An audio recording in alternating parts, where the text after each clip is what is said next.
Buenos días, muchachos y muchachas. Para el quien no me conozca, mi nombre es Fernando Ortiz, soy neurofisiólogo. A algunos creo que ya les hice clase el primer semestre, pero si no, me presento, mucho gusto. Esta primera clase va a ser grabada porque no están las condiciones para tenerla de manera presencial. Sin embargo, la segunda parte de esta clase va a ser presencial en las aulas de la universidad y ahí podremos resolver alguna duda que haya quedado de esta primera mitad. Si no, usted tiene ahí mi correo, fernando.ortiz@uoh.cl y me puede escribir durante la semana. Dividí la clase de hoy en dos debido a el alto número de afecciones que afectan al sistema nervioso central. Quiero comenzar esta clase mostrando esta pequeña distribución de las afecciones, es decir, el porcentaje de personas que están enfermas de alguna de estas patologías que están individualizadas en este costado. Si nos fijamos, la mayor parte del planeta, estos son datos del mundo, digamos, la mayor parte del planeta sufre de infarto cerebral o stroke. Esa es una de las principales afecciones del sistema nervioso o enfermedad neurológica, seguido entonces por una enfermedad neurodegenerativa, en particular la enfermedad de Alzheimer, y también por migraña, que son enfermedades prevalentes en la población. También tenemos infecciones como la meningitis o la encefalitis, que también están muy bien representadas. Otras enfermedades neurodegenerativas e infecciones que están acá metidas, como el Parkinson, la esclerosis múltiple, problemas motores, etcétera. Algo que es importante de mencionar acá es el daño traumático, es decir, por golpes en el cerebro, que está bien representado acá en este color café, casi un 5% del mundo. Ahora, una cuestión es tener una afección neurológica y otra cuestión es que esta afección te induzca la muerte, te genere un deceso. En ese sentido, las principales enfermedades que generan la muerte en la población a nivel neurológico van a ser nuevamente el stroke, el infarto cerebral, se lleva casi un 65% de los números, seguido por un casi 30% de el Alzheimer y otras demencias asociadas, que son enfermedades neurodegenerativas que vamos a estudiar en un rato. Y luego ya tienes distintas afecciones infecciosas como la meningitis o problemas de tumores y cáncer en el cerebro, que está representado acá. Pero principalmente, como les decía, tenemos infarto cerebral, enfermedad de Alzheimer, enfermedad de Parkinson y epilepsia idiopática, aquella que no se conoce el origen. De esta manera, planifiqué estas dos clases en el siguiente orden. Primero vamos a estudiar la principal afección, que son las enfermedades cerebrovasculares asociadas entonces al infarto cerebral. Luego las enfermedades neurodegenerativas como el Alzheimer, Parkinson, Huntington y esclerosis múltiple. Luego, un tercer grupo de enfermedades que estudiaremos van a ser aquellas asociadas a la función neuromotora, como la ataxia cerebelosa, miastenia gravis, distrofia muscular de Duchenne y la atrofia muscular espinal. Y vamos a terminar con un grupo de enfermedades que es más difícil de clasificar y donde vamos a tener el clásico otros, entre ellos la epilepsia, la meningitis, glioblastoma y el dolor, que por supuesto es una afección asociada a la función neurológica. Como les comenté, vamos a hacer dos mitades, porque hay mucha información. Entonces, en esta clase número uno vamos a estudiar el infarto cerebral y las enfermedades neurodegenerativas únicamente. Y en la clase número 2 vamos a continuar con el grupo de enfermedades número 3 y número 4. Antes de comenzar con las enfermedades cerebrovasculares, que las vamos a agrupar en aquellas de origen isquémico, hemorrágico o aterosclerótico, quiero que conversemos un poco de la función en salud y enfermera, perdón, en salud, en el estado sano de los pacientes. Aquí podemos observar una fotografía que esencialmente nos indica gráficamente la alta vasculatura que se encuentra en el sistema nervioso central. Fíjate que tenéis estas arterias carótidas, originalmente, que van a formar entonces todo este entramado arterial y venoso. Alto consumo energético en el cerebro. Es el órgano que más consume oxígeno y glucosa, no corregido por tamaño del cuerpo carotídeo, que está aquí, pero como órgano completo es el cerebro. usted se recordará sus clases de bioquímica y de biología celular, donde la obtención de energía se basa en el consumo de oxígeno y de azúcares como la glucosa, o en el cerebro también el lactato o el piruvato. eh, y esto es particularmente importante en un tejido que utiliza mucho ATP debido a la generación de electricidad y a la mantención de los potenciales eléctricos a través de las membranas, que si usted lo revisó en sus clases de fisiología, capaz que hasta conmigo. Pero esencialmente, usted sabe que la membrana en el sistema nervioso central requiere la mantención de un potencial eléctrico, de un potencial, una diferencia de potencial. La mantención de esta diferencia de potencial es muy caro, metabólicamente hablando, y por lo tanto el consumo de oxígeno y azúcar del tejido nervioso es bastante alto y es uno de los órganos más exigentes. Por lo tanto, cuando uno ve esta vasculatura tan entramada y tan intrincada, no se sorprende porque es un tejido que requiere de mucha vascularización e irrigación sanguínea, ¿no? En este sentido, vamos a ver una distribución desde abajo hacia arriba. Aquí estamos mirando un cerebro por su base, ¿ok? Este es el tronco encefálico en su cara ventral, ¿no? Aquí se ve un poquito el bulbo olfatorio del cerebro. Estamos desde abajo mirándolo y podemos entonces ver que las principales arterias que invaden el tejido cerebral vienen por abajo, vienen desde ventral. ¿M? Estas son entonces eh, la arteria basilar, que es la principal arteria de entrada, la arteria basilar, que proviene de las arterias, y por ahí más bien eh, sí, más bien proviene de las arterias vertebrales. La arteria basilar va a formar esta estructura que se conoce como el polígono de Willis. Este polígono de Willis esencialmente es como una carretera en la base del cerebro de donde salen las principales arterias que van a ir a irrigar el resto del cerebro. Acá hay un pequeño esquema de este el polígono de Willis. Como les decía, a partir de la arteria vertebral se forma la arteria basilar que va a dar origen a la arteria cerebral posterior. Esta arteria cerebral posterior, que está acá, ¿sí? Acá, justo aquí, va a abrirse en este pequeño anillo y va a generar la arteria comunicante posterior, va a dar origen a la carótida interna, a la arteria cerebral media, que está por acá, anterior, y finalmente la arteria comunicante anterior. A partir de este polígono de Willis y de todas sus salidas es que se forma el resto del sistema.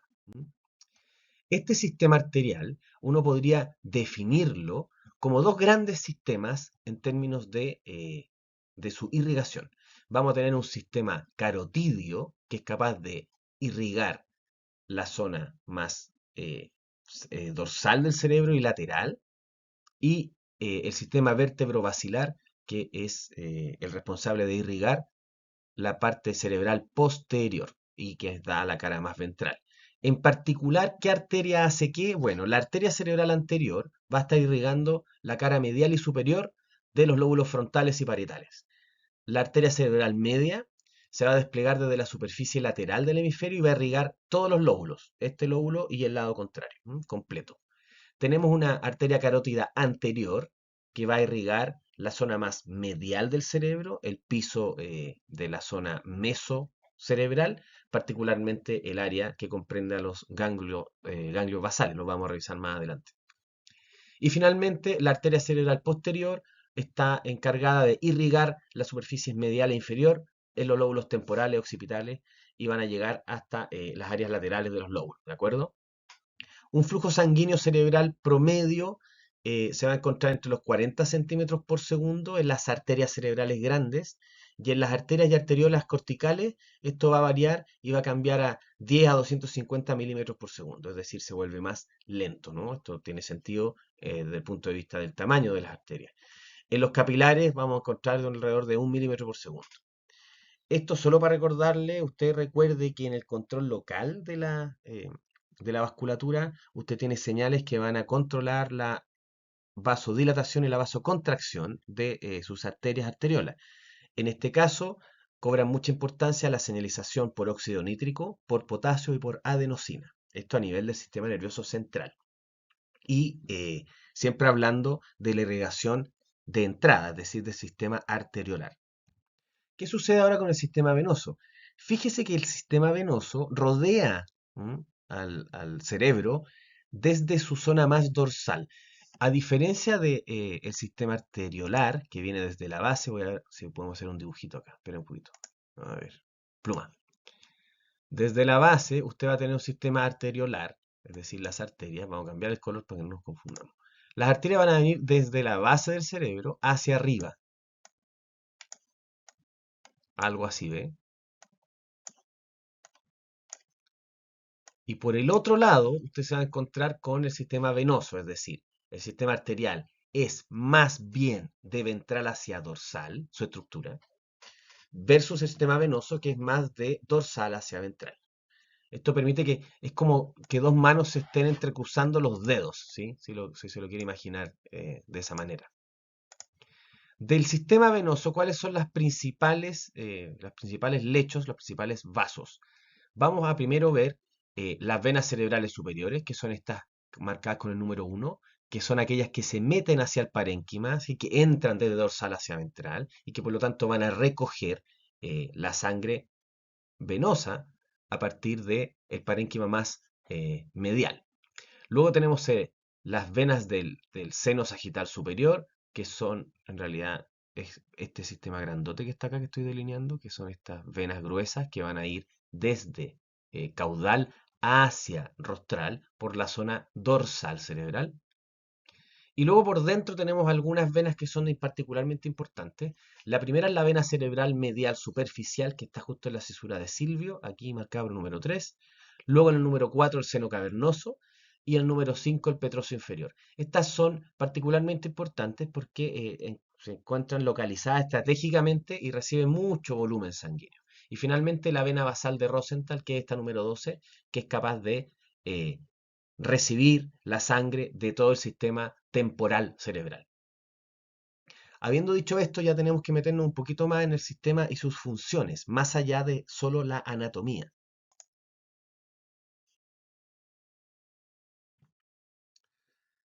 Entonces, esto es importante porque esta estructura eh, es una de las estructuras blanco de muchas de las patologías que vamos a revisar. Es decir, es esta estructura la que suele fallar o verse afectada en distintas enfermedades.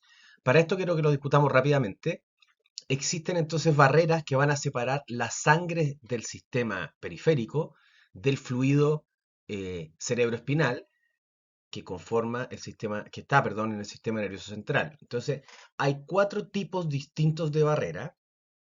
Nos vamos a concentrar en esta en particular, que es la barrera hematoencefálica, pero quiero pasar a mencionarles las otras. Miremos este esquema que está al centro. En este esquema tenemos un corte coronal. Esta es la parte dorsal del cerebro, la parte ventral, la parte central o medial y la parte lateral. Entonces, justo en el centro vemos el ventrículo, el cuarto ventrículo, que es el ventrículo más grande del cerebro, que está entonces rodeado por parénquima cerebral, este ventrículo, y recibe irrigación periférica por el centro, y además esta irrigación periférica es capaz de meterse directamente en el parénquima cerebral. Y además tenemos un tercer componente que es el espacio externo que le da más bien una protección mecánica y neumática al tejido cerebral. Esto que está marcado en celestito es el líquido cefalorraquídeo, entonces, y la sangre la va a marcar en rojo, clásicamente. Vamos a revisar esta primera barrera, que es la barrera hematocefalorraquídea, es decir, una barrera que separa el lecho vascular arterial, la sangre, de el líquido cefalorraquídeo. Por eso se llama hematocefalorraquídea. Está conformada por células epiteliales principalmente, que van a separar entonces las arterias, que vemos acá en rojo, del sistema de flujo cefalorraquídeo del cerebro. Luego tenemos la principal barrera que va a comunicar el tejido cerebral, neuronas, astrocitos, microglía, oligodendrocitos, glías en general, tejido intersticial, células eh, epiteliales, etcétera, que conforman el tejido del sistema nervioso central, lo van a separar entonces de la irrigación sanguínea que proviene de la periferia. Esto es muy relevante porque si no, cualquier cosa que esté en tu sangre va a entrar directamente al cerebro y eso es lo que el sistema evita. Esta barrera es la barrera hematoencefálica, en inglés es Blood-Brain Barrier, por eso está en BBB. Y lo importante es que en este corte transversal vemos una arteria, ¿sí? Esta es la luz de la arteria por donde viene la sangre, va a estar rodeada por su tejido endotelial y su músculo liso, y este tejido endotelial y músculo liso va a estar rodeado a su vez por procesos de los astrocitos, células gliales que son parte activa del sistema nervioso central, y que aquí aparece como pie terminal del astrocito, este end foot, que esencialmente son procesos de los astrocitos que van a rodear el vaso sanguíneo. De nuevo voy a hacer aquí un pequeño monito para que nos entendamos. Pero esencialmente lo que usted está viendo acá es que usted tiene un astrocito, esta célula con forma de estrella, me quedó horrible, pero bueno, usted imagínenselo. Ahí está el astrocito. Y aquí hay un vaso sanguíneo. Este astrocito va a rodear aquí, va a poner una patita ahí. Y acá va a haber otro astrocito que va a poner otra patita acá. Y ahí va el vaso sanguíneo. Además de estas patitas de astrocito, vas a tener células endoteliales pegadas con estas uniones estrechas llamadas tight junction, que van a separar entonces el paso de la sangre hacia el tejido cerebral. Eso es la barrera hematoencefálica y es, por cierto, eh, nuestra principal barrera para cualquier elemento que se encuentre en nuestro plasma sanguíneo, ya sea una infección o no sé, puede ser infecciones o pueden ser fármacos y que van a entonces permitir nuestro normal funcionamiento independiente de lo que vaya en la sangre, ¿sí? Vamos a ver cómo nuestro cerebro se defiende y no deja que pasen cosas externas hacia el cerebro. Es por eso que esta es la más importante de las barreras, la barrera hematoencefálica. Ojo que no se reduce solo al cerebro, sino que también a la médula espinal. Todo el sistema nervioso central está rodeado por estas barreras, ¿ok? Tenemos una tercera barrera, que es la que encontramos acá, que es la barrera que separa al tejido parenquimático, el cerebro como tal, el tejido cerebral, de, el líquido cefalorraquídeo. Esto se llama entonces barrera cefalorraquídea encefálica interna, ¿ok? Y tenemos la equivalencia por el otro lado, que es la cefalorraquídea encefálica externa, que va entonces a separar el líquido cefalorraquídeo exterior del tejido parenquimático.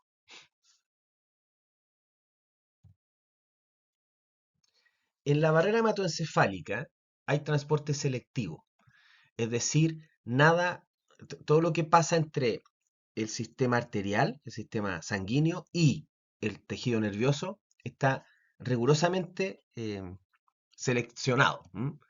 ¿Cuáles son estos mecanismos de selección? Los mismos que usted ya conoce. Usted aquí va a tener la vía, acá donde tengo el puntero, es el interior del vaso sanguíneo, es decir, donde está la sangre, y acá estamos en el sistema nervioso central. Como les comentaba, hay una barrera que tiene que ver con las células endoteliales y sus tight junctions, su unión estrecha, y además después vamos a tener estos end foot o pie final de los astrocitos, formando entonces esta barrera hematoencefálica.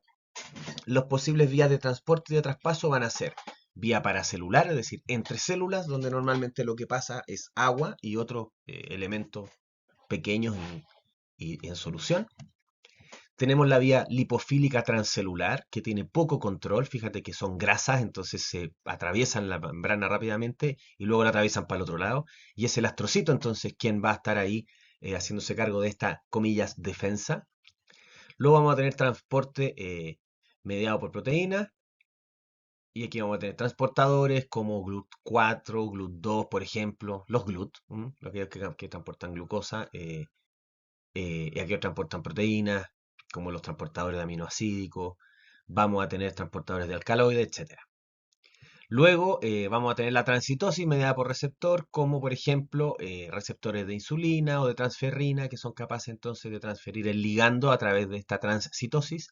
Y finalmente, la transcitosis absorbida o absortiva, que tiene que ver con la endocitosis de un cargo para luego la exocitosis al otro lado. Todos estos mecanismos están altamente regulados y por lo tanto el sistema sabe, o entre comillas, qué mala palabra, no quise decir sabe. El sistema finalmente a través de su funcionamiento, selecciona qué entra y qué no entra. Entonces, la que tiene menor grado de regulación es la vía lipofílica. Las vías mediadas por transportadores o por receptores, por supuesto que son más selectivas porque va a depender de la presencia del receptor o transportador para que suceda. Y la menos efectiva es la vía paracelular, esencialmente porque a este nivel, a nivel de la barrera hematoencefálica, existen estas uniones estrechas que no permiten el traspaso fácil de sustancias entre el sistema vascular periférico y el sistema nervioso central. ¿Qué pasa cuando falla la barrera hematoencefálica? Cuando falla la barrera hematoencefálica, usted lo va a escuchar muchas veces, muy seguido, usted va a estar en presencia de lo que se conoce como un evento de permeabilidad de la barrera hematoencefálica. Es decir, la barrera hematoencefálica se volvió permeable, se abrió transientemente, se abrió a veces y un ratito.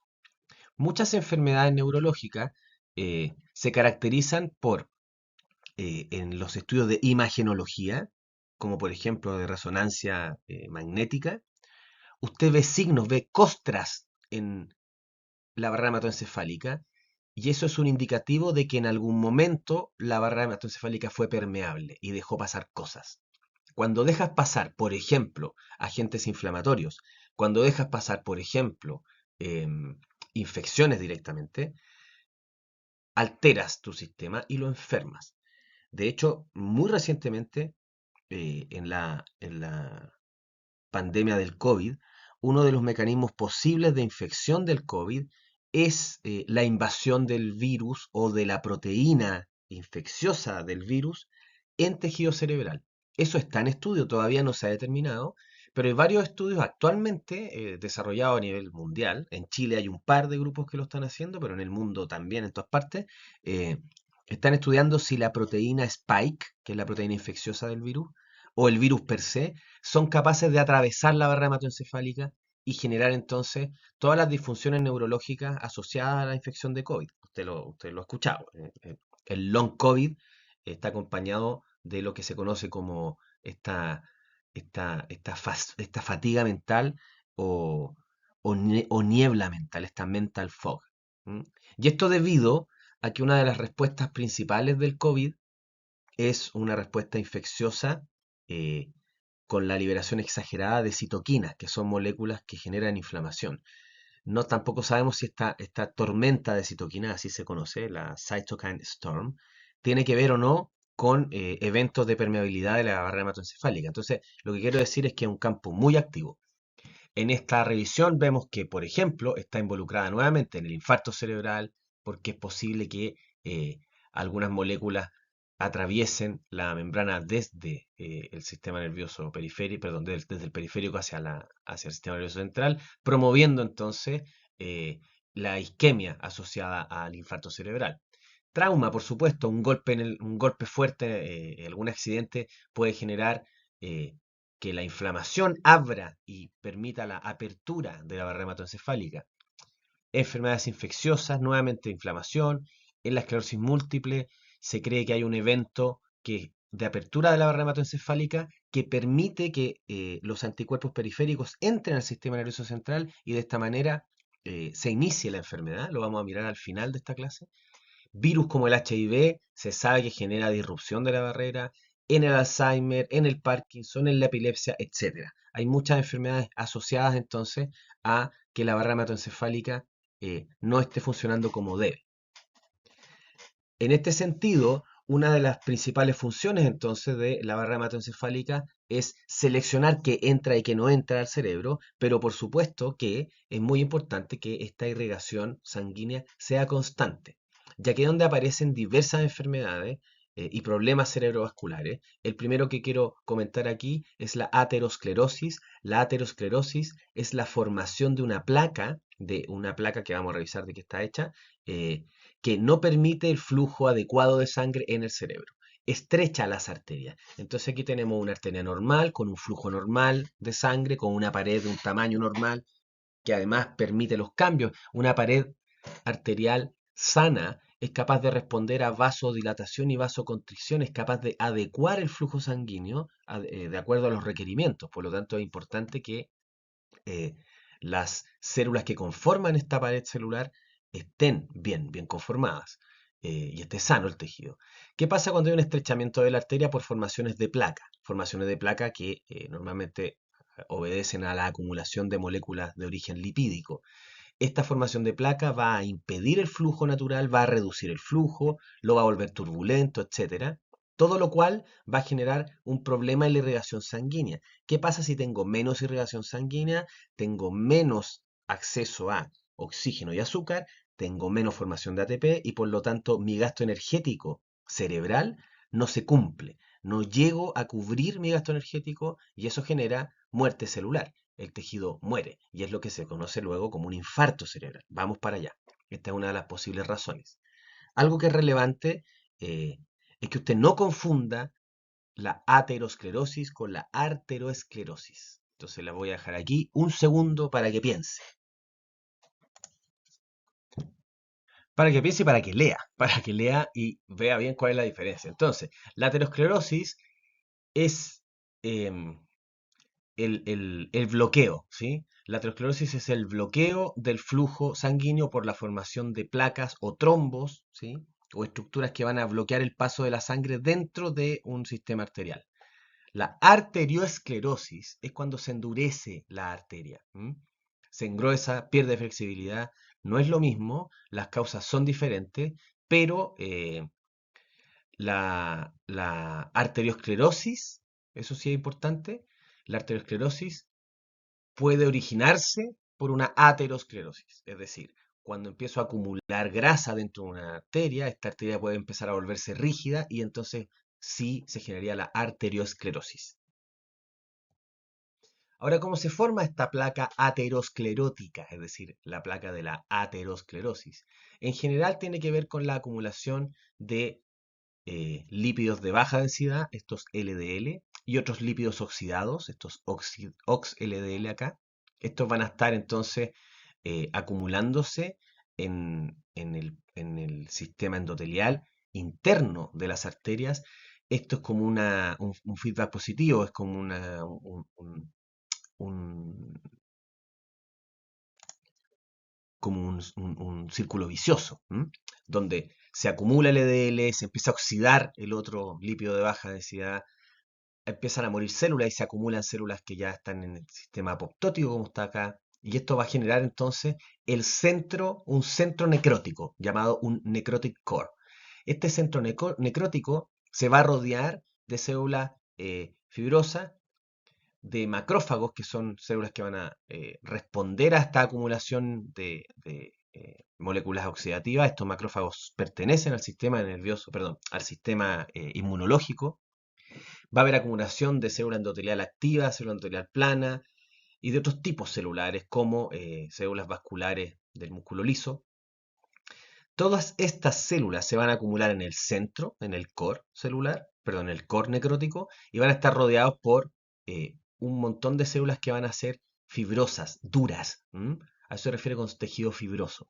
¿Qué es lo que sucede cuando estamos generando este tipo cuando generamos este tipo de tapa, de, eh, de bloqueo al paso de la sangre? Bueno, lo obvio es que disminuye el flujo sanguíneo, ¿sí? Eso está claro, disminuye el flujo sanguíneo porque hay menos espacio para que pase. El diámetro del tubo se reduce, por lo tanto hay menos cantidad de sangre que pasa. Pero hay otra cuestión que no es menor y es que cambia el tipo de flujo. Hay dos tipos de flujo en mecánica de fluidos. El primero es el flujo laminar, que es cuando tienes este flujo ordenado y tienes una velocidad eh, de la sangre que puede ser mayor al centro y menor en el borde o viceversa. Y esto va generando un roce continuo del borde que contiene el líquido, en esta flecha de acá, pero este roce es un roce laminar, es un roce constante, la célula responde a este roce de manera sistemática y fisiológica. Sin embargo, cuando empiezo a generar este tipo de bloqueos en el camino, se produce lo que se conoce como flujo turbulento, es decir, el flujo sanguíneo empieza a volverse desordenado y aleatorio. En este desorden y aleatoriedad lo que termina sucediendo es que la sangre empieza a mezclarse, la sangre que va en el centro es distinta a la que va en el borde, y aquí todo se mezcla y se vuelve esencialmente muy ineficiente el flujo. La consecuencia de esto, entonces, es que se agudiza esta falta de irrigación sanguínea.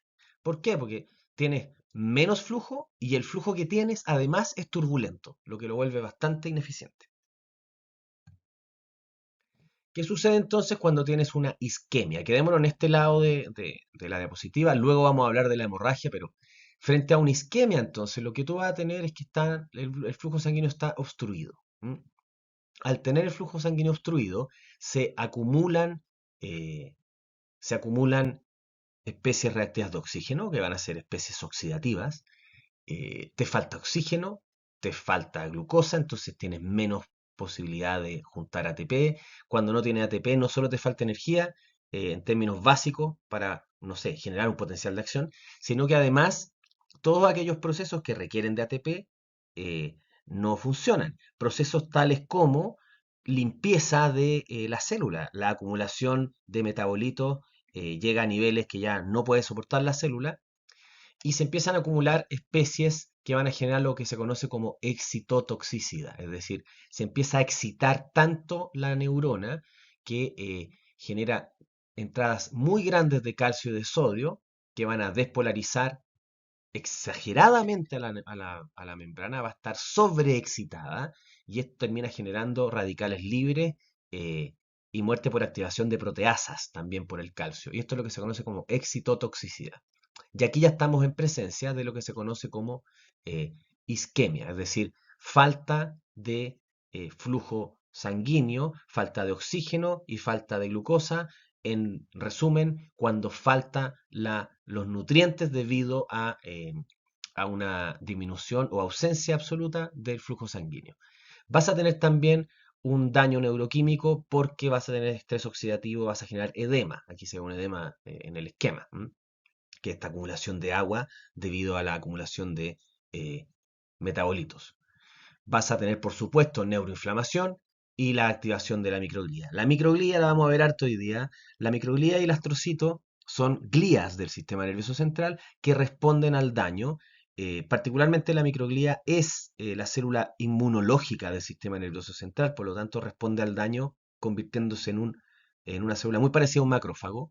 eh, y vamos a hablar de microglía en dos estadios, estadio M1 y estadio M2. El estadio M1 de la microglía es aquel estadio más proinflamatorio, eh, crece y se pone a liberar citoquinas que generan más inflamación, y el estadio M2 es un estadio antiinflamatorio, la microglía crece, empieza a endocitar pedazos de tejido que está suelto por ahí, trozos de proteínas o rastros de infección, ¿ok? Es parte del sistema neuroinflamatorio, es parte de la neuroinflamación central. Hasta acá son todos mecanismos asociados a la isquemia, que van a terminar generando entonces un infarto cerebral. El stroke es la muerte el infarto es la muerte de tejido. Cuando usted tiene un infarto en el miocardio, lo que tiene es que se murieron células del miocardio. Es decir, se murieron células de contráctiles cardíacas. Eso es un infarto al miocardio, en la zona media del corazón. Un infarto cerebral, entonces, cuando usted pierde tejido cerebral y muere tejido cerebral. Estas tres primeras mecanismos están asociados a la isquemia como consecuencia de la falta de irrigación de sangre, la falta de nutrientes, se genera excitotoxicidad o daño por neuroquímicos o neuroinflamación que van a terminar generando stroke. Y por otra parte, estos dos de acá al lado tienen que ver con la hemorragia. Cuando tú tienes una hemorragia, tiene que ver básicamente con que se rompe la barrera hematoencefálica, por lo tanto tienes liberación de sangre en el sistema nervioso central directamente. Aquí vas a tener un stroke porque no hay flujo sanguíneo, o sea, se interrumpe el flujo sanguíneo. Y esto se interrumpe porque, en este caso, se rompieron las arterias. Y en este caso se interrumpió el flujo derechamente. Por ejemplo, aumento de la presión intracraneal. En ambos casos, usted va a tener un stroke, un infarto cerebral, muerte celular y daño cerebral. Los mecanismos principales de la isquemia van a tener que ver siempre con esta excitotoxicidad. Aquí les pongo un ejemplo de un estudio, cómo se hace el estudio. Bueno, este es un modelo en ratón. Lo que en muchos modelos de isquemia se basan en este MCA, Occlusion Reperfusion, que en el fondo tú ocluyes la arteria eh, cerebral medial, la ocluyes, la cierras eh, y luego la dejas reperfundir, es decir, generas un evento de isquemia, no una isquemia constante. En un evento de isquemia lo que tú haces es cerrar el flujo y luego dejarlo refluir, reperfundir. De ahí el nombre oclusión reperfusión. Aquí vemos que en este corte cerebral, toda esta área cerebral generó un infarto, un stroke. Está muerto este tejido debido a esta oclusión y reperfusión. Es así de dramático. En el fondo, basta con unas pocas horas de falta de reperfusión, perdón, de falta de perfusión sanguínea para tener daños severos irreversibles en el sistema nervioso central.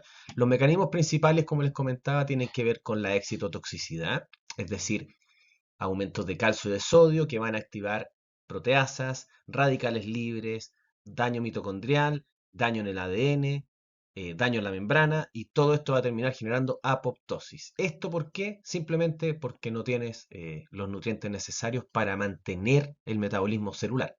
Esto a nivel de célula glial y de célula neurona y de neuronas, ¿de acuerdo? Además, tú vas a generar una despolarización y un edema, generando glutamato hacia el exterior. Este glutamato y este potasio que se liberan hacia el exterior debido al daño celular contribuyen a nuevamente generar excitotoxicidad en la célula contigua y así sucesivamente. Es decir, yo parto aquí con un daño cerebral y este se va expandiendo rápidamente en una onda de muerte celular debido a la liberación de potasio y glutamato que van a generar excitotoxicidad en las áreas adyacentes. Por lo tanto, vas avanzando con una especie de onda. ¿Esto por qué? Porque el glutamato en exceso y el potasio en exceso generan hiperactividad de la célula circundante. Entonces esto empieza de esta manera y se empieza a generar entonces, no sé por qué se hace punto, pero ignóralo. Se va a empezar a generar en este sentido, ¿sí? Desde aquí hacia acá, esta onda de daño. ¿Cómo ocurre a nivel celular? Mire, no es tan importante, pero se lo comento de todas maneras para que usted lo sepa. A nivel celular va a tener respuesta de tres tipos principalmente. Las células gliales que están rodeando a las neuronas dañadas, leucocitos y las células endoteliales. En los tres casos vamos a tener una vía activada en la vía, de nuevo, no me interesa que se la aprenda, pero sepa que hay una vía llamada JUNC P38 NF-kappa beta, AP1, que esencialmente estas vías celulares son las que están involucradas en la activación de la célula glial, en la activación del leucocito, en la disfunción de la barrera hematocefálica. Esencialmente usted va a tener citoquinas proinflamatorias, producción de quimoquinas. Las quimoquinas son moléculas atractantes que llaman, atraen a células del sistema inmunológico. Producción de radicales libres y todo esto va a terminar generando esta onda que yo les mostraba recién de daño cerebral que solo avanza y avanza y avanza. En particular, un factor que me interesa que usted maneje es la proteína JNK, esta JNK, y el factor de transcripción NF-kappa beta. Ambos son moléculas que están normalmente involucradas en los mecanismos de isquemia cerebral. ¿De acuerdo? Por lo tanto, lo que hemos revisado hoy día, hasta aquí, es que la vascularización del sistema nervioso central es muy exquisita, es muy alta. Esto tiene que ver con los altos requerimientos energéticos del tejido nervioso. Esta vascularización tiene varios puntos de control y tiene estrategias anatómicas que la naturaleza generó a partir de estas barreras, de las cuales la principal barrera es la barrera hematoencefálica que separa al sistema vascular periférico del tejido nervioso central. Cuando esta barrera hematoencefálica falla o se vuelve permeable, vamos a tener una diversidad de patologías que vamos a seguir revisando durante estas dos clases. eh, pero lo más importante es que puede dejar pasar moléculas que hacen daño como citoquinas proinflamatorias, quimoquinas o algunas células como macrófagos periféricos que ya están activados y que entonces van a generar perturbaciones a nivel de funcionamiento celular del tejido nervioso central. A esto, a esta interrupción de la barrera hematoencefálica hay que sumarle otras tres posibles orígenes del daño cerebral. Primero es el origen isquémico, que tiene que ver con la falta de flujo sanguíneo. Segundo, el origen hemorrágico, que tiene que ver con la rotura, el rompimiento del tejido vascular en el sistema nervioso central y por lo tanto la falta de irrigación sanguínea y además la liberación de moléculas plasmáticas al tejido. Hay cambios de volumen, se libera ATP, etcétera. Y finalmente, otro mecanismo que estudiamos es el mecanismo de la aterosclerosis, que tiene que ver con esta acumulación, de este cúmulo de bloqueos, principalmente basados en grasa y en tejido fibrótico, y que van a impedir el flujo sanguíneo normal, llevándolo probablemente a una isquemia, ¿no? Estos han sido los tres mecanismos que revisamos a nivel de enfermedades cerebrovasculares. Ahora quiero que comencemos con el segundo grupo de enfermedades que tenemos que discutir y que tiene que ver con enfermedades neurodegenerativas.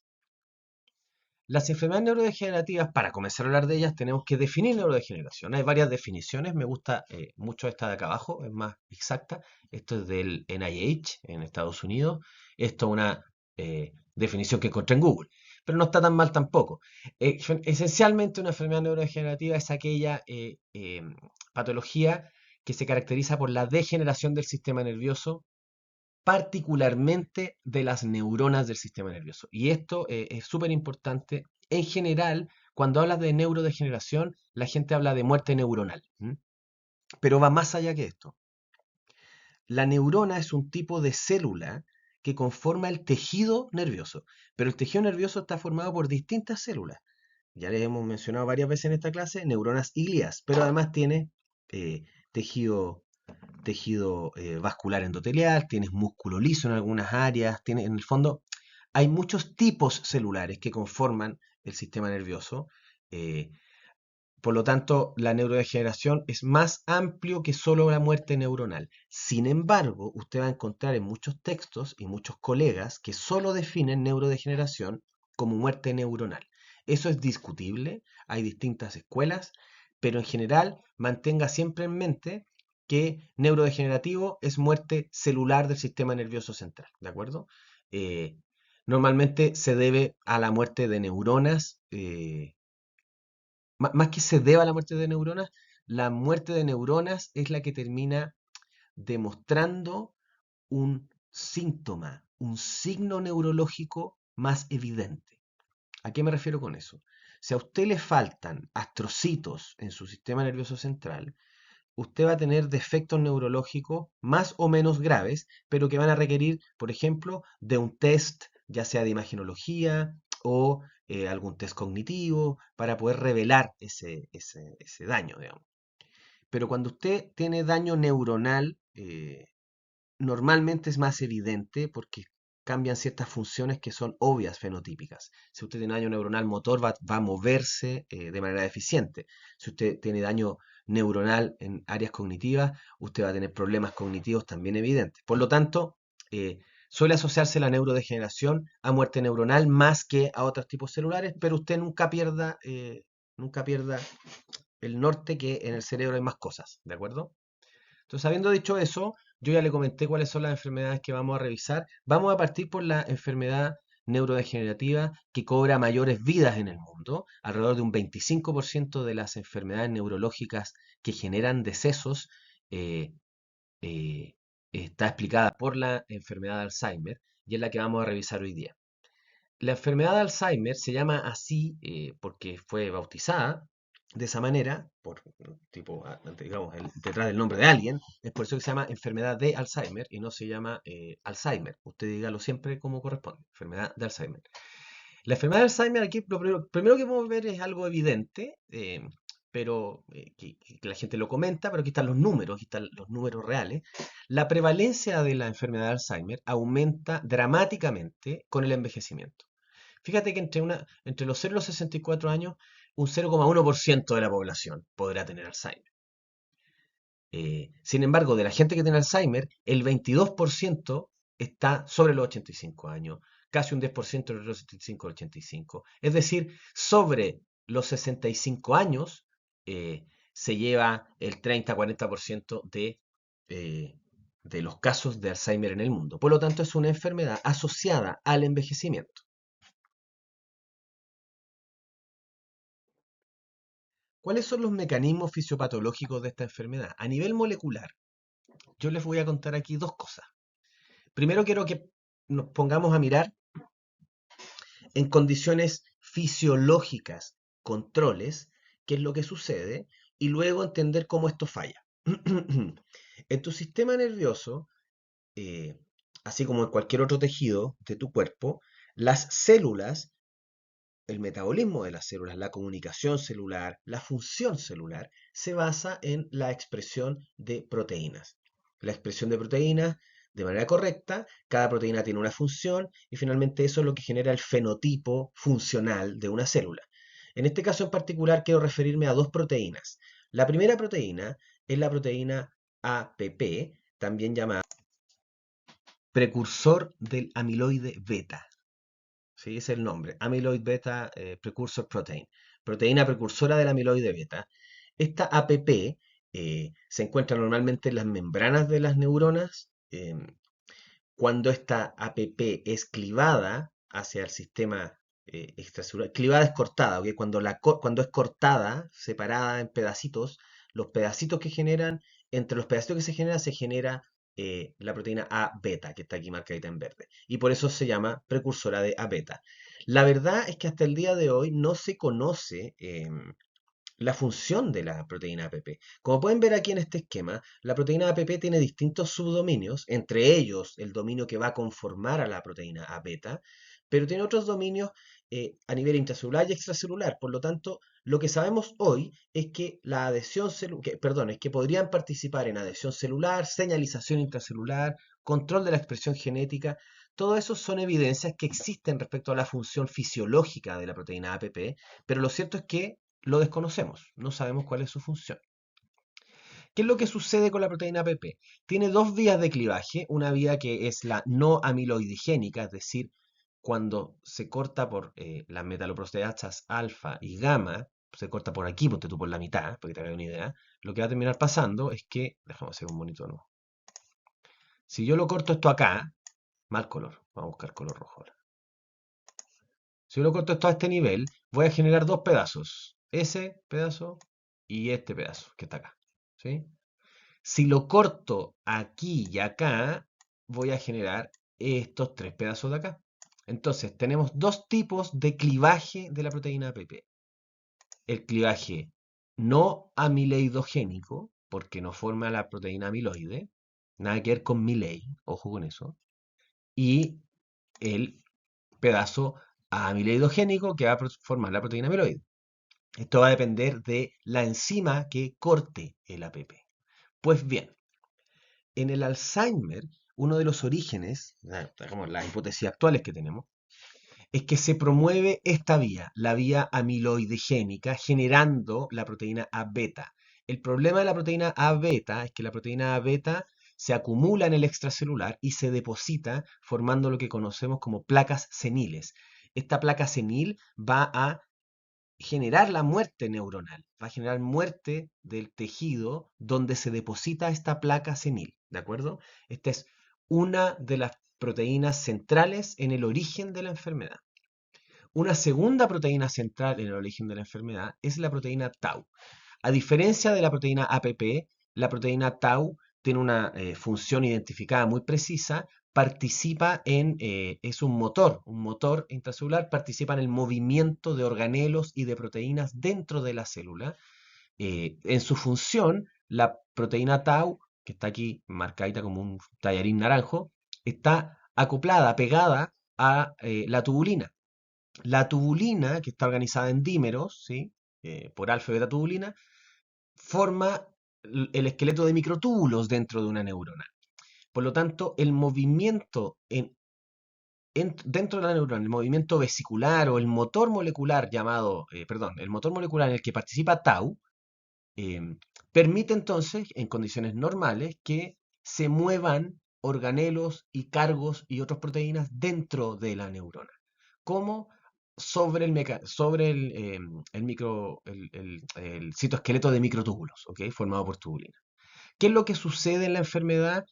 Tau, Tau, como cualquier proteína, o como muchas proteínas, funciona interactuando con otras proteínas dentro de la célula a través de fosforilaciones, desfosforilaciones, fosfatasa, etcétera. Perdón, interacción con fosfatasas, etcétera. Cuando la proteína tau está hiperfosforilada, es decir, la fosforilan de manera patológica y en sitios particulares, esta proteína también forma depósitos intracelulares. Forma lo que se conoce como ovillo. Forman ovillos neurofibrilares. Acá hay un error, esto es una I. Neurofibrilares. Este ovillo neurofibrilar, en inglés neurofibrilar tanglet, em, también contribuye al origen de la enfermedad y promueve la muerte de la neurona que contiene estos ovillos. Por lo tanto, esta acumulación de ambas proteínas, ya sea placa senila beta extracelular o ovillo neurofibrilar intracelular, en ambos casos se promueve la muerte neuronal y es el origen del Alzheimer. Ahora, en la mayoría de las enfermedades diagnosticadas como demencias por Alzheimer existen ambos, ¿ok? Aparentemente son mecanismos comunes y ocurren ambos en la enfermedad de Alzheimer. Al menos lo que conocemos hoy día como mecanismo, estas placas están presentes en ambos casos. Entonces, ¿cuáles son los mecanismos ya más gruesos? Bueno, una vez que se genera la acumulación de APP, en este caso estábamos concentrados solamente en los oligómeros de A beta. Los oligómeros de A beta son entonces estas pequeñas eh, pedazos de proteína. Oligómero es una proteína pequeña. Recuerden en la diapositiva anterior teníamos un oligómero, una proteína A beta esquematizada muy pequeñita. Eso es porque es chiquita. Y tenemos distintos tipos de A beta. El A beta catalogado como A beta 42 es quien está involucrado principalmente en la formación de estos oligómeros que van a generar las placas seniles y por lo tanto la muerte neuronal. Aparentemente esto ocurre antes, es decir, primero se forma la proteína beta y la placa senil, y esto induce la hiperfosforilación de tau, por lo tanto contribuyendo además de esta manera con la neurotoxicidad y la muerte celular y finalmente la disfunción cognitiva. Se pierden sinapsis, hay daño cerebrovascular, se activa nuevamente todo el mecanismo neuroinflamatorio, microglía y astrocitos, como les comenté, todo esto debido entonces a la acumulación de A beta más la formación de estos ovillos neurofibrilares por tau hiperfosforilada. Ambas proteínas entonces, ambas acumulación de proteínas van a generar la disfunción cognitiva. ¿Por qué disfunción cognitiva? Porque algo que aún está en estudio es que las áreas cerebrales afectadas en el Alzheimer tienen principalmente que ver con la memoria a corto y a largo plazo y luego a la función eh, cognitiva superior. La verdad es que está bajo estudio por qué algunas neuronas, algunas áreas cerebrales son más sensibles que otras y por lo tanto son blancos primarios en la muerte debido a la acumulación de proteína A beta y de tau hiperfosforilada. Lo cierto es que lo primero que ocurre es que la vía y la corteza entorrinal del hipocampo son las primeras en verse afectadas. La vía entorrinal del hipocampo son estructuras asociadas a la formación de nuevas memorias y a el establecimiento de memorias a largo plazo. Por ende, al principio, eh, el Alzheimer se manifiesta con una imposibilidad de crear nuevas memorias, pero las memorias más a largo plazo se mantienen, ¿ok? El problema es que a medida que la enfermedad avanza, y podemos verlo en un curso temporal, empiezan a dañarse áreas donde sí ya está involucrada la corteza frontal, prefrontal, la superior temporal, que son cortezas donde sí se, comillas, almacena la memoria a largo plazo. Y aquí ya el paciente empieza a perder sus memorias de largo plazo. No solo es incapaz de formar nuevas memorias asociadas a la formación hipocampal y entorrinal, sino que además ya pierde la información a largo plazo, básicamente por el orden en que se genera la neurodegeneración. Hasta que finalmente un paciente con una enfermedad de Alzheimer avanzada va a tener daño cerebral generalizado y posiblemente va a estar asociado cuando ya tiene todas las áreas corticales afectadas, no solo a pérdida de memoria, perdón, no solo a la imposibilidad de formar nuevas memorias, sino que además a la pérdida de las memorias ya adquiridas en el área prefrontal, normalmente esta es la que está involucrada en aquello, sino que además vamos a tener problemas ya a nivel de lenguaje, formación de palabras, comprensión del discurso eh, y algún control motor por ahí perdido hacia el final. No es una principal característica para nada, pero hacia el final, cuando ya tienes un daño general cortical, eh, todas las funciones orgánicas se van a ver afectadas, ¿no? Finalmente, la mayoría de los pacientes con Alzheimer o con cualquier enfermedad neurodegenerativa terminan falleciendo por una falla orgánica, es decir, el descontrol del sistema cardiovascular los lleva a un paro cardiorrespiratorio.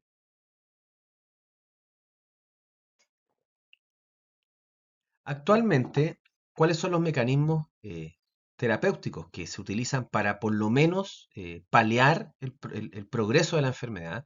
Si bien no tiene cura, el Alzheimer no tiene cura, existen muchos tratamientos que tratan de retrasar la progresión del daño. Como pueden ver, hay dos grandes grupos de tratamientos que pueden ser los farmacológicos y los no farmacológicos. De nuevo, el Alzheimer no tiene cura, pero existen algunos terapias que reducen la progresión de la enfermedad. Desde los tratamientos no farmacológicos tienes terapias cognitivas, terapia ocupacional, terapia psicológica, qué sé yo, de fonoaudiología, para mejorar los síntomas, ¿sí? ¿De acuerdo? De los pacientes. Por ejemplo, uno puede promover la función cognitiva con algunas tareas específicas y terapias. La vida, el estilo de vida sano con cambio de dieta, hábitos de buen dormir, ejercicio físico, etcétera, son tratamientos no farmacológicos que aparentemente contribuyen a andar mejor en la enfermedad. Luego, tratamientos actuales tiene que ver em, con fármacos que inhiben la actividad de las vías colinérgicas, algo que no les mencioné, pero que no me parece tan relevante para definir el tipo de enfermedad, es que las neuronas más susceptibles a la muerte en el Alzheimer son en las áreas que les comenté, ¿sí? Primero la área asociada a la memoria, a la formación de memoria, luego a la mantención de la memoria y luego ya masivamente a nivel cortical. Las más sensibles son neuronas colinérgicas, es decir, que utilizan acetilcolina como neurotransmisor y aparentemente la inhibición de esa vía, de las vías colinérgicas, ¿no? En este caso son, perdón, la potenciación de las vías colinérgicas, en este caso son eh, moléculas que promueven la mantención de la acetilcolina en esos núcleos, como la ribastacmina, por ejemplo, em, potencian la, potencian la respuesta del sistema a la enfermedad, es decir, enlentecen la progresión. Finalmente termina ocurriendo de todas maneras, pero se retrasa la progresión de la demencia y por eso se utilizan actualmente. Como factores de riesgo, control en factores de riesgo, vaya a usar insulina, metformina, que tiene más que ver con el control metabólico, que hoy día también sabemos que tiene mucho que decir en la respuesta a esta degeneración.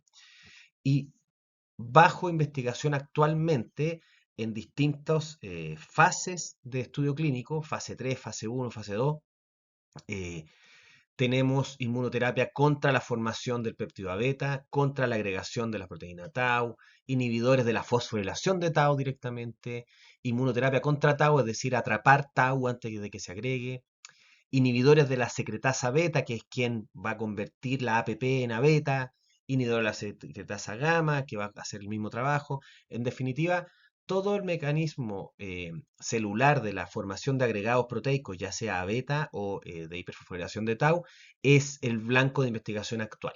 Hay muchos bien avanzados, muchos que son anticuerpos de origen peptídico, etcétera. Eso está bajo estudio.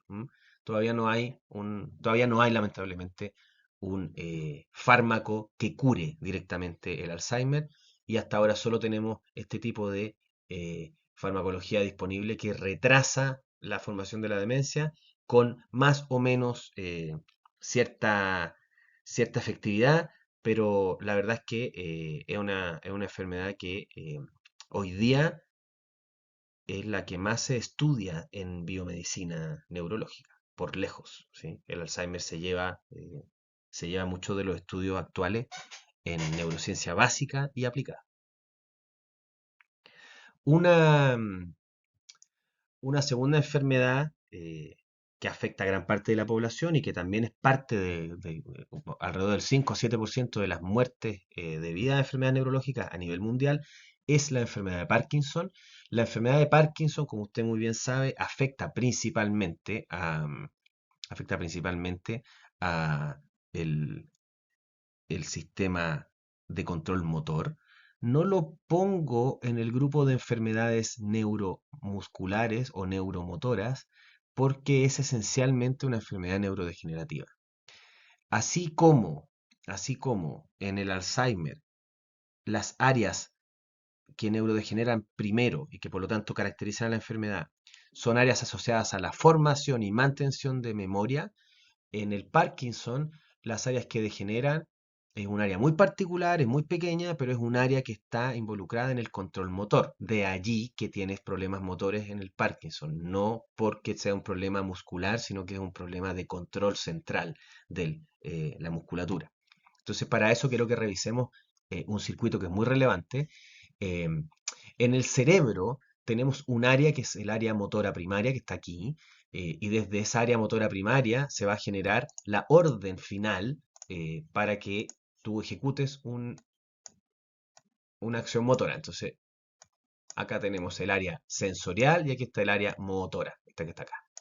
Esta área motora, corteza motora primaria, normalmente usted la va a encontrar como M1. Alrededor de la corteza motora primaria, usted tiene áreas cerebrales suplementarias a la corteza motora primaria, que es la corteza motora secundaria, y otras, digamos, como la SM, que es la corteza motora suplementaria, etcétera. Lo que importa es que, y lo que quiero decirles es que, dentro de este circuito motor, eh, hay mucha interacción desde esta área que está acá, que se llaman ganglios de la base, y desde aquí van a salir. Ay, qué feo que se me va. eh, Se me arranca como un punto cuando dibujo y se va lejos todo.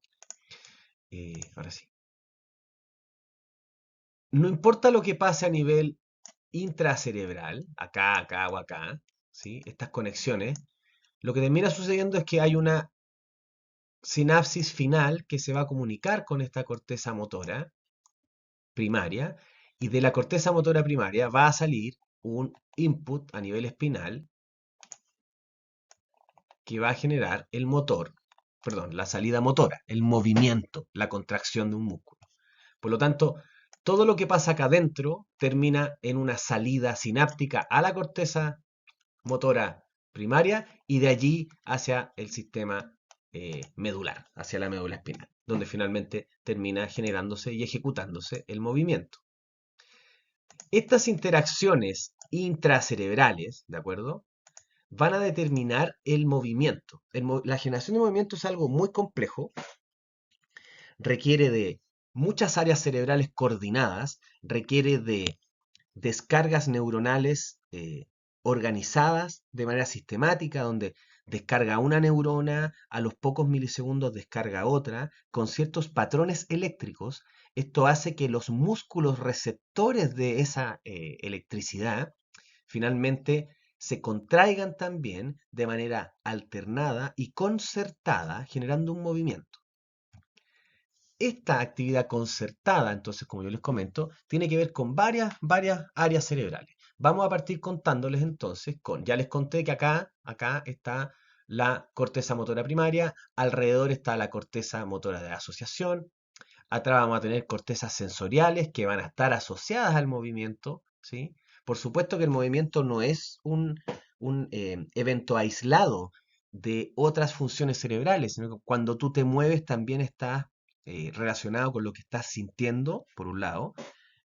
Cuando digo sintiendo, sensación primaria, tacto, presión, frío, versus lo que quieres ejecutar. Por ejemplo, un movimiento dirigido. Yo quiero tomar un vaso de agua, por lo tanto, estiro mi brazo, cierro mis dedos alrededor del vaso, ese movimiento dirigido se suma entonces a la sensación del momento, si hace frío, si hace calor, si me están empujando, no me están empujando, etcétera, y a la ejecución del movimiento. Por lo tanto, el movimiento final que tú vas a generar, la contracción muscular para generar un movimiento, es eh, es el resultado de una interacción muy, muy compleja de diversas áreas cerebrales.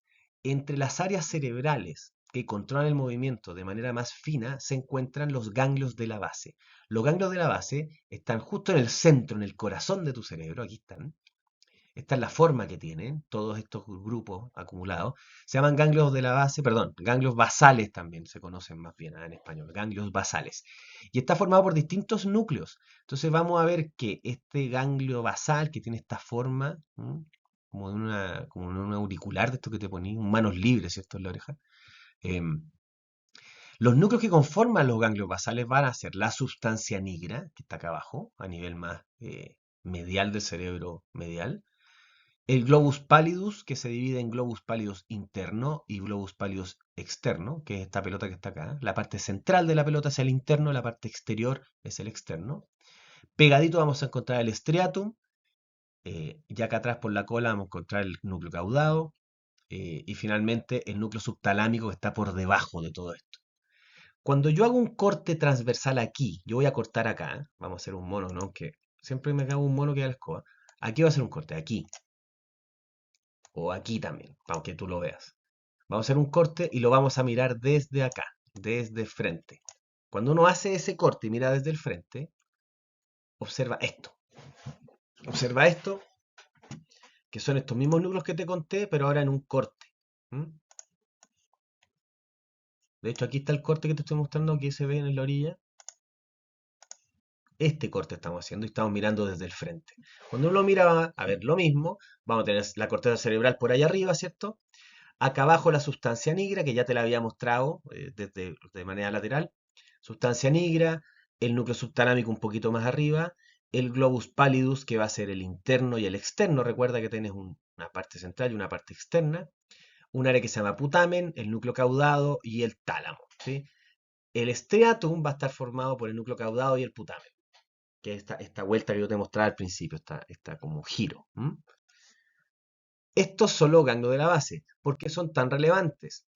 Porque la interacción de los ganglios de la base con la corteza frontal y finalmente con la corteza motora va a generar un control motor que te va a permitir moverte de manera adecuada. Hay dos vías, la vía directa y la vía indirecta. No pretendo que usted se lo aprenda, ¿eh? Ojo con esto. Solo le estoy contando cuál es la importancia de eh, los ganglios de la base. Y aquí hay un área que es muy relevante, que es la sustancia nigra. Yo a usted le conté de la sustancia nigra, que es parte de los ganglios basales. La sustancia nigra se divide en dos, sustancia nigra C y sustancia nigra R. Aquí está la sustancia nigra C, ¿ve? Se llama sustancia nigra C por compacta, sustancia nigra compacta. Hay otra sustancia negra que está pegadita a la sustancia negra compacta, que es la sustancia negra reticulada, y de ahí viene el R. La reticulada, imagínesela como una sustancia, imagínese como un área cerebral eh, separada en varios puntitos, en varias partes, en varios retículos, ¿sí? Como pedacitos, como islitas, varias islitas pegadas, una al lado de la otra. Por eso se llama reticulada. En cambio, la compacta es solo una estructura, es homogénea, y por eso la diferencia de nombres. Ambas se llaman sustancia negra porque se ve oscuro bajo el microscopio, se ve negro. ¿Qué es lo que sucede? La sustancia negra compacta controla el circuito de los ganglios basales, inhibiendo y excitando. Desde la sustancia negra se inhibe una vía y se excita otra vía. La que se excita termina generando una excitabilidad a nivel de la corteza frontal y de la corteza motora, generando un movimiento equilibrado con también su inhibición. En otras palabras, y en términos muy simples, la señal de la sustancia negra compacta permite que los movimientos tengan un inicio y un fin cuando deben ocurrir. Se inicia un movimiento, se detiene el movimiento. La fuerza de ese movimiento, el inicio y el término de ese movimiento dependen de que los ganglios basales funcionen bien. Y los ganglios basales funcionan bien cuando la sustancia nigra le da la orden de base de excitar una vía y de inhibir otra vía. ¿De acuerdo? Y eso es un término muy simple. En el Alzheimer tenemos un problema grave y es que la sustancia nigra se pierde. Aquí tenemos la sustancia nigra compacta. Acá no se ve el mono porque quedó mal hecho, perdón. Esto tendría que haber aparecido, pero no se preocupe. Lo que sucede es que en el cerebro medio, esta sustancia negra que usted lo ve aquí puntito por puntito negro, muere. Las neuronas de la sustancia negra mueren y desaparecen. Por lo tanto, es una enfermedad neurodegenerativa. Las neuronas que contienen la sustancia negra compacta, las que forman la sustancia negra compacta, neurodegeneran, mueren. Cuando mueren, y ahí está el punto, el caso sano que yo te mostraba se descontrola, entonces el control motor desaparece y la señal se vuelve mucho más inhibitoria eh, y por lo tanto el movimiento no termina, el movimiento continúa. Y en términos simples y concretos, cuando la sustancia negra no está presente en el circuito porque sus neuronas mueren, el movimiento se vuelve descontrolado y no hay cómo parar el movimiento. Es un exceso de movimiento. La enfermedad de Parkinson se caracteriza por la disquinesia, es decir, el movimiento descontrolado, y esto es porque los ganglios basales no detienen el movimiento, no hay un control fino del movimiento. Estas neuronas que forman la sustancia negra son neuronas que liberan dopamina, son neuronas dopaminérgicas. Cuando la dopamina está ausente en el sistema, entonces tú tienes Parkinson. Cuando mueren las neuronas dopaminérgicas, cuando degeneran las neuronas dopaminérgicas. Les cuento esto porque se han hecho muchos ensayos donde tú al paciente le das dopamina para recuperar, eh, para recuperar un poco el control motor. Y la verdad es que cuando en estadios tempranos de la enfermedad ayuda. Sin embargo, la degeneración se vuelve tan masiva y termina dañándose el circuito completo que ya la dopamina no es suficiente para recuperar al paciente. Hay una película que se llama Despertares, véala, tiene que ver con eso, con unos pacientes que tienen Parkinson. Actúa Robert De Niro, que es un paciente con Parkinson. Es buena la peli. Les quiero mostrar ahora un video eh, para que usted vea. Today is the 13th of November, 2010. 1 year ago, on this date, I was in the operating room. En este video no sé si lo va a escuchar, así que le voy a comentar yo un poquito. En este video vamos a ver a un paciente con Parkinson que tiene un tratamiento. El Parkinson se puede tratar. El Parkinson se puede tratar eh, con un tratamiento bien invasivo que se llama estimulación profunda cerebral, donde tú lo que haces es que metes un electrodo, literalmente, un electrodo en los ganglios basales del paciente y desde allí controlas su actividad eléctricamente, directamente, le das pulsos eléctricos. Cuando tú le das pulsos eléctricos a los ganglios basales, recupera su actividad. En el fondo estás reemplazando a las neuronas de la sustancia negra con un cable, con un electrodo que imita esa actividad neuronal. Cuando tú haces eso, el paciente se recupera casi al 100%. No se nota, no tiembla, tú lo vas a ver. Entonces, el video que les voy a mostrar yo ahora es de un paciente que tiene este tratamiento, que se llama estimulación profunda cerebral, en inglés Deep Brain Stimulation. Y él te cuenta que una vez al año él apaga el aparato, porque tú tienes un control remoto del aparato para mantenerte sano. Y él lo apaga porque le gusta recordar que él está enfermo, le gusta estar muy pendiente, atento a que tiene una enfermedad neurodegenerativa y al final dice que le agradece vivir en los tiempos en los que vive porque puede controlarlo de esta manera. Entonces el video es bastante impactante, usted va a ver cómo él se acerca, te explica que va a apagar el aparato, lo apaga y cuando lo apaga usted va a ver cómo se ve un paciente con Alzheimer sin tratamiento. Es bastante dramático. At Stanford Medical Center for Deep Brain Stimulation Surgery, or DBS. An implanted pulse generator, or IPG, was surgically placed just below my right collarbone. Fíjate que aquí él dice, mira, lo que tiene en la mano es el control remoto del aparato. El aparato no se ve porque va debajo de la piel, ¿sí? Y va insertado en su cerebro. Eh, Aquí te muestra que él está completamente normal. No tiene ningún signo de disquinesia, tiene su control motor completamente sano y normal. And is hardwired under the skin up to the two entry points at the top of my head. When it's on, the tremor is optimized. There's virtually no tremor in my right hand. Ahí te muestra que no tiembla, no tiene ningún temblor en ninguna parte de su cuerpo. Y ahora va a tratar de apagar el aparato. By turning it off with the remote control, you'll see what my condition would be without the DBS.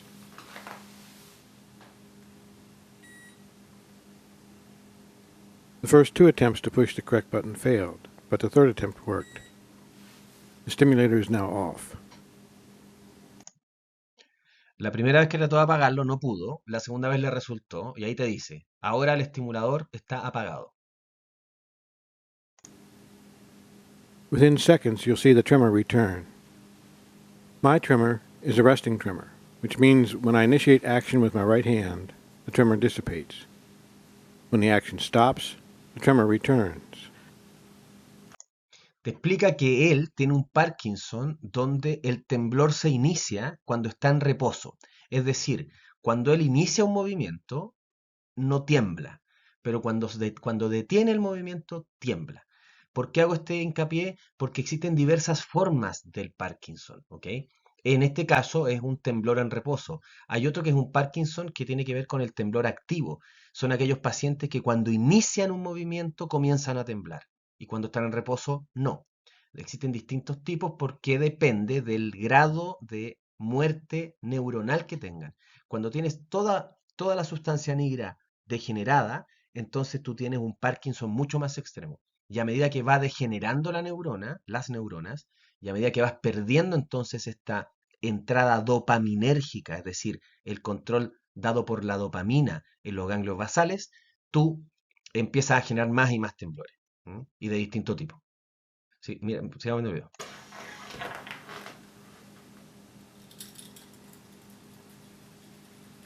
Another visible symptom of Parkinson's is the inability to walk normal.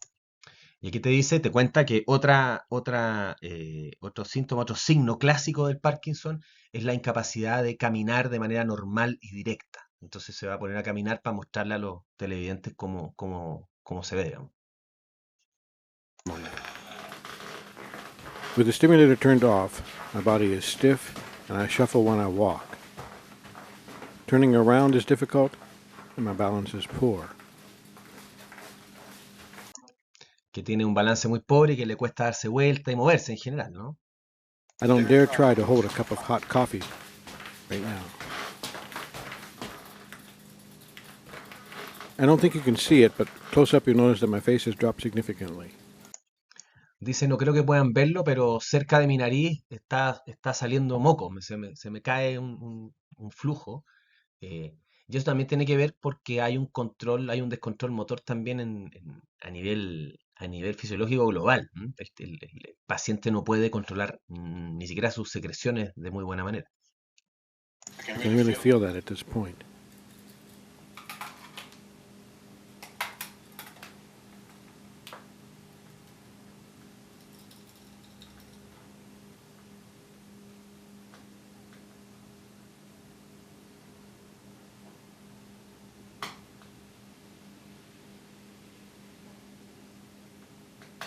I want to turn the IPG back on now, but I need to put it in my left hand. My right hand would be banging against my chest too much. Within seconds of switching it on, Y bueno, cuando prende la máquina de vuelta, se recupera y lo vemos como al principio, ¿no?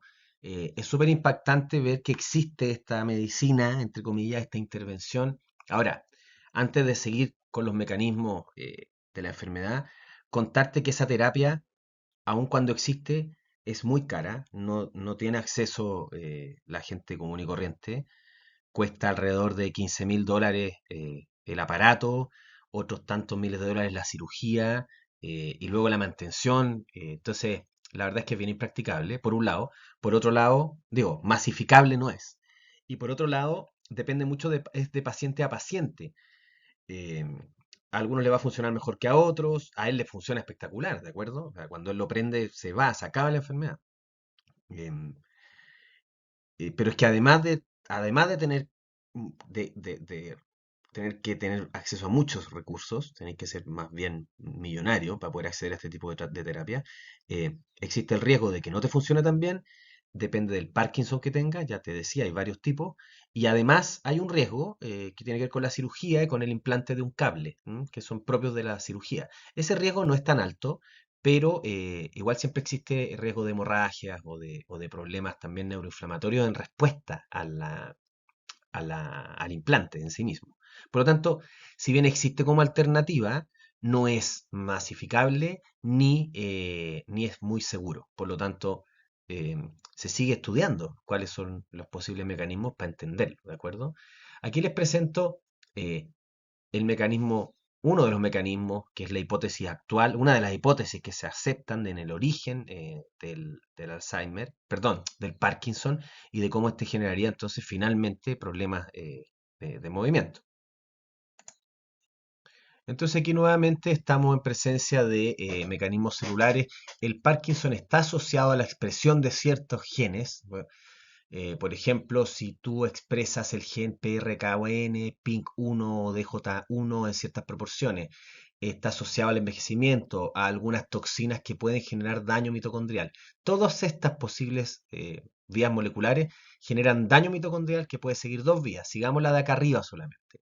El daño mitocondrial per se puede reducir el acceso a ATP, aumentar las especies reactivas de oxígeno, es decir, estrés oxidativo, aumento del calcio intracelular, todo lo que lleva a disfunción sináptica a nivel de las neuronas dopaminérgicas. ¿Por qué neuronas dopaminérgicas? Nuevamente son más susceptibles a este daño y a la pérdida, cambio en la expresión genética de ellas, principalmente donde ocurre, y entonces la pérdida neuronal a nivel de la sustancia negra compacta va a generar este descontrol motor y por lo tanto fenotipo parkinsoniano. Por otro lado, el mismo daño mitocondrial puede generar daño lisosomal. El lisosoma es un organelo que está encargado de la degradación de proteínas, del clearance de proteínas, que están mal plegadas o que no funcionan bien. Eh, cuando, cuando falla el sistema lisosomal, se empiezan a acumular proteínas que debieran degradarse, pero que no se degradan, entre ellas agregados de una proteína llamada alfa-sinucleína, y como pueden ver, nuevamente estamos en presencia del agregado de proteínas, de la formación de placas proteicas. En este caso en particular, los agregados de alfa-sinucleína contribuyen a la formación de nuevo de oligómeros, es decir, estos pequeños grupos de proteínas chiquitas, y de fibrillas de alfa-sinucleína que se acumulan dentro de las células a nivel sináptico, formando los cuerpos de Lewis, que están descritos como parte de la enfermedad. No todas las demencias tienen cuerpos de Lewis, pero varias de ellas sí. Eh, y estos cuerpos de Lewis entonces van a generar acumulaciones proteicas en neuronas dopaminérgicas de los ganglios basales, generando pérdida neuronal a ese nivel y nuevamente el fenotipo parkinsoniano clásico. Por lo tanto, lo que sabemos hoy es que nuevamente la disfunción mitocondrial va a llevar al estrés oxidativo, formación de cuerpos de Lewis por la acumulación de alfa-sinucleína debido a la difusión mitocondrial que lleva a la disfunción lisosomal. Esta acumulación de alfa-sinucleína va a generar daño dopaminérgico, al mismo tiempo la falta de función mitocondrial va a reducir la cantidad de ATP disponible y por lo tanto va a también generar daño dopaminérgico y muerte neuronal. Todo esto siempre va a estar asociado, no se olvide, a un exceso de actividad neuronal porque no hay control del calcio y microglía y astrocitos activados porque están asociados a procesos neuroinflamatorios. Todas las enfermedades neurodegenerativas que conocemos hoy están asociadas a neuroinflamación debido a que la muerte de una neurona libera al extracelular contenido como ATP, especies reactivas de oxígeno, proteínas, acumulación de proteínas, señales que generan inflamación en el sistema nervioso central. Por lo tanto, toda enfermedad degenerativa tiene un componente neuroinflamatorio. Y por lo tanto, siempre vamos a ver a las microglías activadas y a los astrocitos activados. En este caso en particular, a nivel de las neuronas dopaminérgicas de los ganglios basales, generando un descontrol motor y el movimiento que usted ya pudo observar.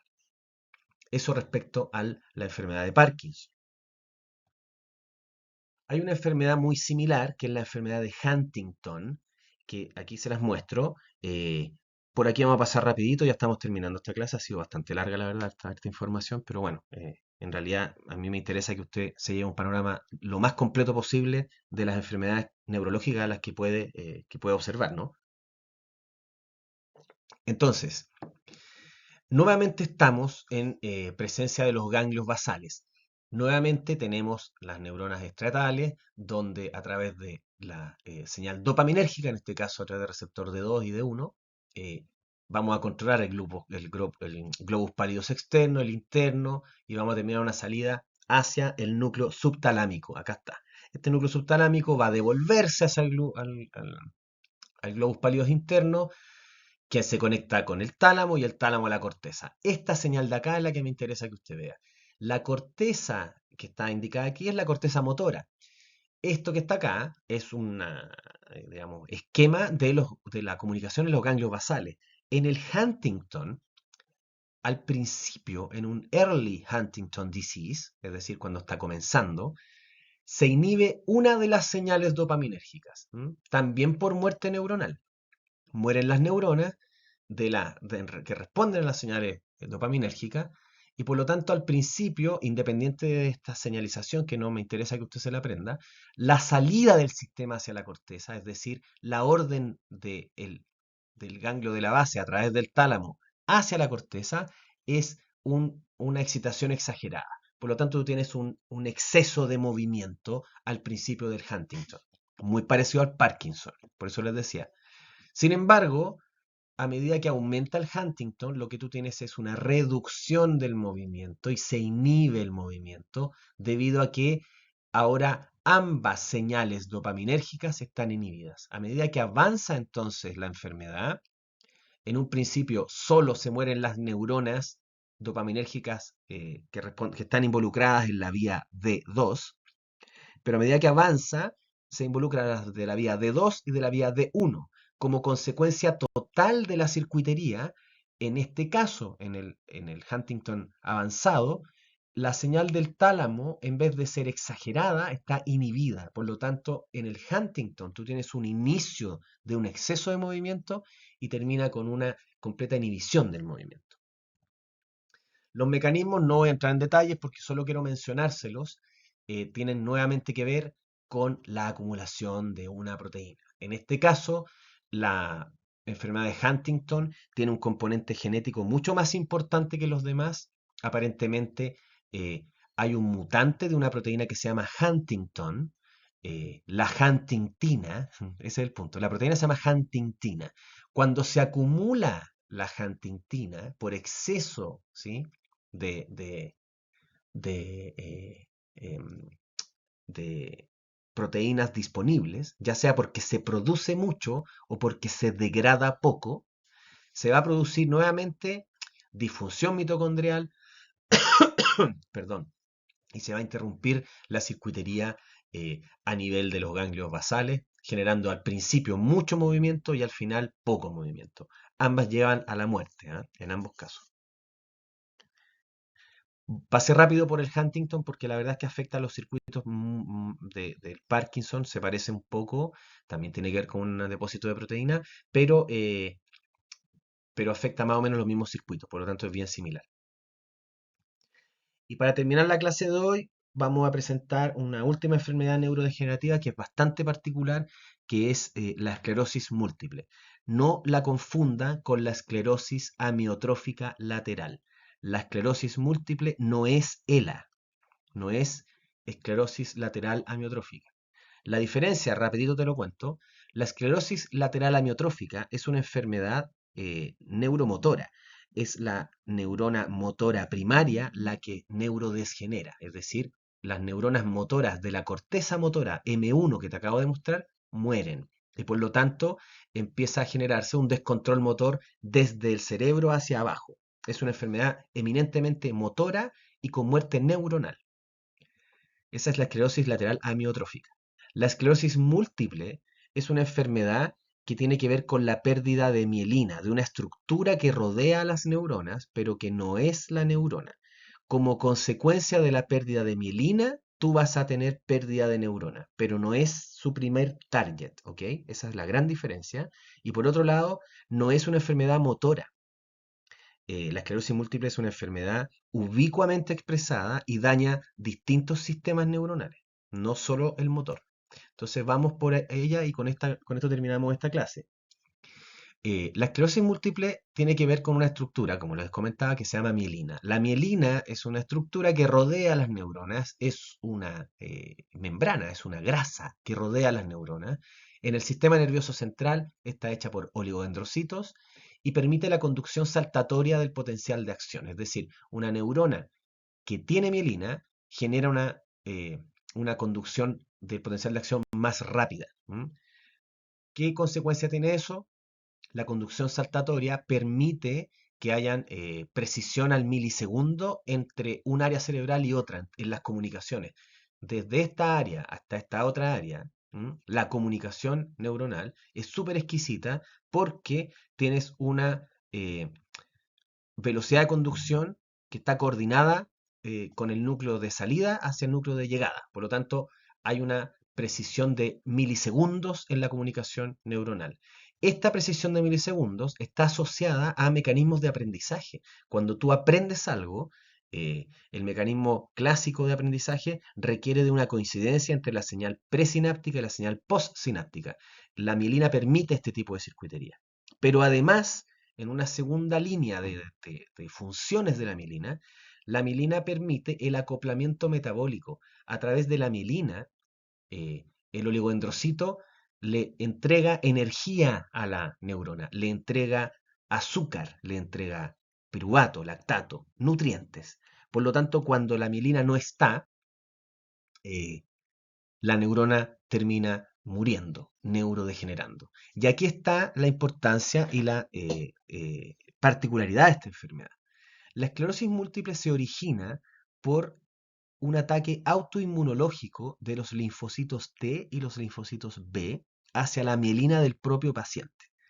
Esto, como les decía hace mucho rato ya, eh, está aparentemente asociado a un evento de permeabilidad de la barrera hematoencefálica. Aparentemente en algún momento de la vida del paciente, la barrera hematoencefálica deja entrar linfocitos T y B que no reconocen a su propia mielina. En particular atacan proteínas de la mielina y la matan, la destruyen, se la comen, literalmente la endocitan. Entonces aquí en este esquema hay linfocitos T y B, rosados y verdes, atacan a la mielina, la matan y luego que la mielina se muere, pasan dos cosas. La neurona primero empieza a conducir de manera descoordinada y lenta, por lo tanto tienes problemas neurológicos iniciales que tienen que ver con la descoordinación cerebral. eh, y luego, al perder el acoplamiento metabólico, esta entrega de nutrientes que ocurría a través de la mielina, la neurona degenera.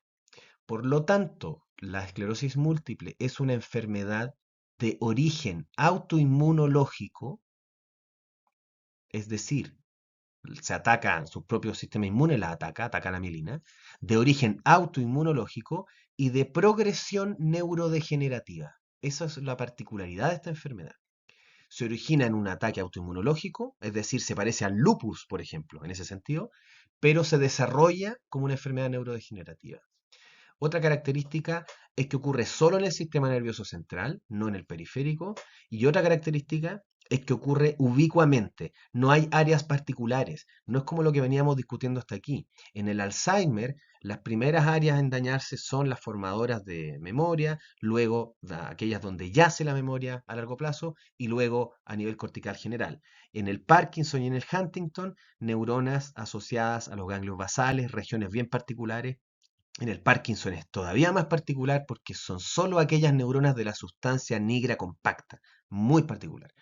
En la esclerosis múltiple, entonces, es una enfermedad ubicua, es decir, daña áreas cerebrales en todo el sistema nervioso central, incluida la médula espinal. ¿Ah?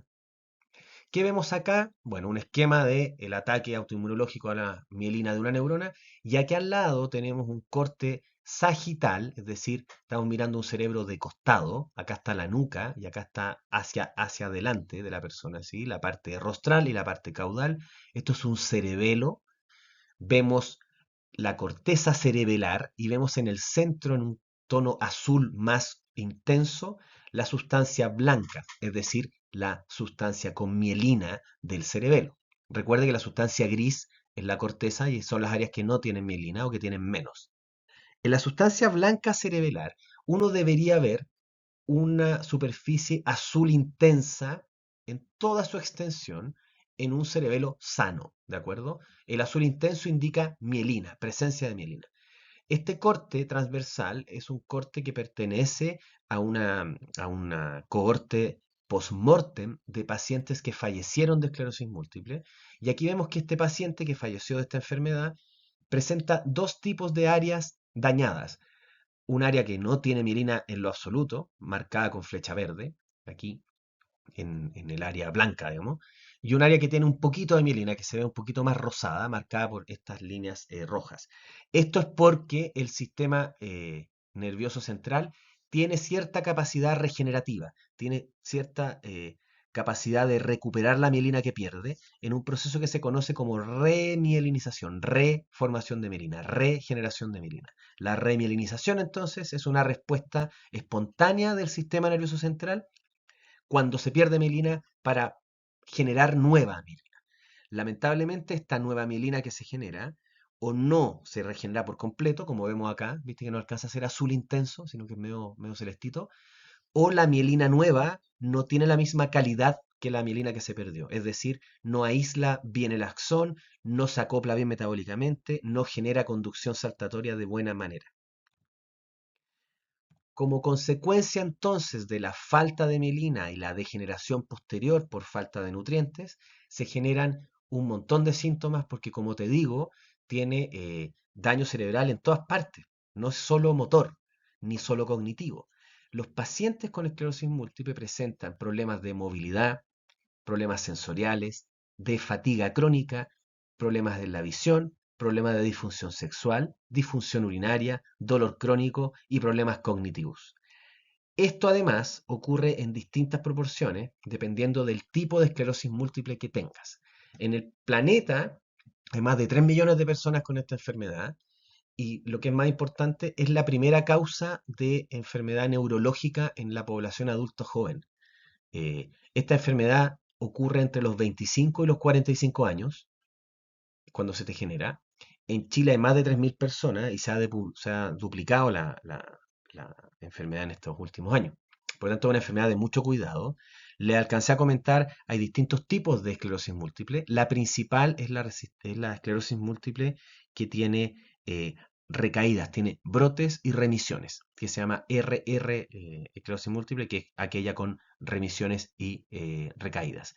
En el fondo, se te generan eventos de pérdida de mielina que generan algunos de estos síntomas que tú ves acá, y durante 2 o 3 meses esos eventos se reducen y se recuperan, y tú vuelves a, por ejemplo, recuperar tu movilidad.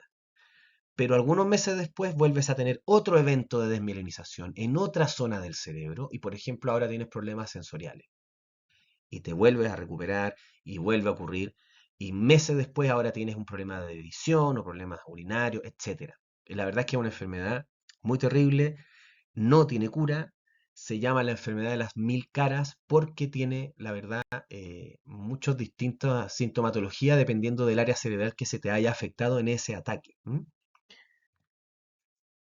Por supuesto que esta enfermedad contiene un núcleo de respuesta glial, de respuesta inmunológica y por ende, como he venido diciendo, de neuroinflamación.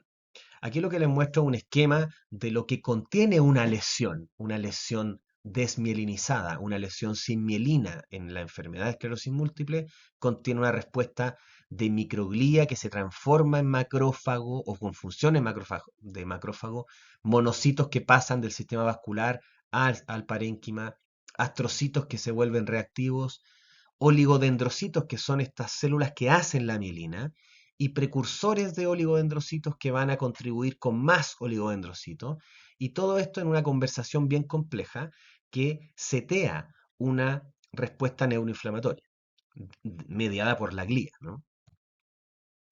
En este sentido, eh, lo que hoy día sabemos es que en condiciones de reposo, tanto los astrocitos como las microglías promoverían la recuperación de mielina frente a un ataque. Esto ya estamos hablando de los mecanismos de la enfermedad.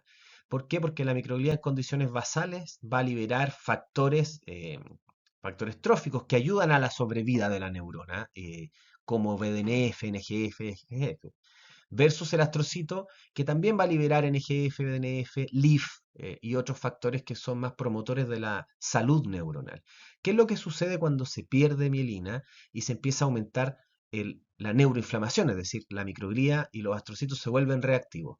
Bueno, empiezan a liberar moléculas que son proinflamatorias, como TNF-alfa, interferón gamma, interleuquina 1 beta.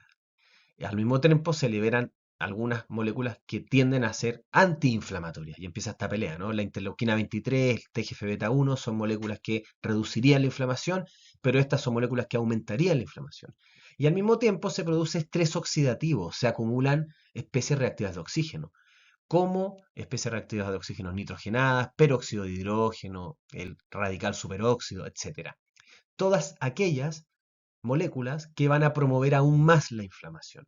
Y en un escenario donde hay mucha inflamación, reactividad de la microglía, del astrocito y estrés oxidativo, la remineralización no se puede lograr. No se genera remineralización y por lo tanto el paciente termina con varios problemas de desmineralización inicial, luego la inducción de neurodegeneración, esta enfermedad que yo te comentaba que tenía remitencias, que va y vuelve, digamos, deja de tener estos ciclos y se vuelve continua, y es lo que conocemos como esclerosis múltiple progresiva.